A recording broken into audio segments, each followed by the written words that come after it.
হাদির জানাজা পড়তে এসে রাস্তায় নামাজ আদায় করছেন মুসল্লিরা।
নতুন রাষ্ট্র অবকাঠামো তৈরি করতে হবে, আইনের সংশোধন করতে হবে, এইরকম দেশপ্রেমিকদের নিরাপত্তার ব্যবস্থা করতে হবে।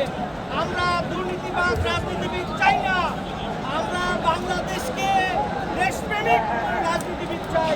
যারা এই পরাপ্তেক লোক এরা এদেরকে আমরা সংসদে দেখতে চাই না।